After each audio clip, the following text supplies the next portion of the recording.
একটি কোম্পানি দিনে প্রথম 1000 টাকা বিক্রির উপর 5% লাভ করে।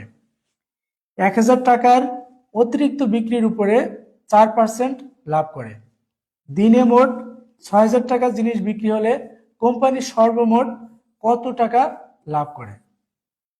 দেখো, এটা খুব মজার অঙ্ক। প্র্যাকটিক্যালি চিন্তা করো। মনে করো তুমি একজন বিজনেসম্যান, তুমি একদিনে লাভ করো 6000 টাকা।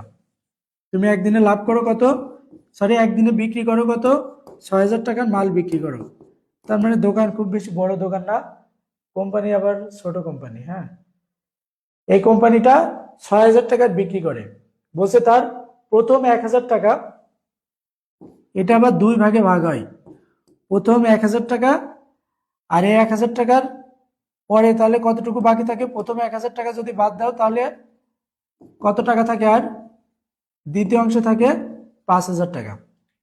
বলছে এই প্রথম 1000 টাকায় লাভ করে কত পার্সেন্ট?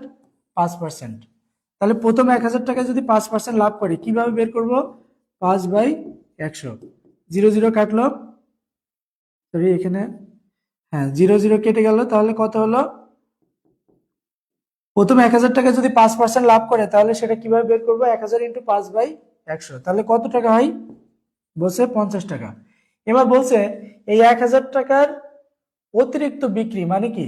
টোটাল বিক্রি 6000, তার মধ্যে 1000 টাকা বাদ গেলে আর বাকি থাকে কত টাকা? 5000 টাকা। এই যে এই 5000 টাকার উপরে লাভ করে কত? 4%। তাহলে কিভাবে বের করব? 5000 × 4/100 কেটে গেল। তাহলে 4 50 200। তাহলে প্রথম 1000 টাকায় লাভ করলো 50 টাকা, আর দ্বিতীয় 5000 টাকায় লাভ করলো 200 টাকা। এখন বলছে মোট কত টাকা লাভ করে? তাহলে মোট বের করে দাও। মোট কত? 50 + 200 = 250 টাকা। = 250 টাকা। অ্যান্সার কোথায় আছে? ঘ নাম্বার।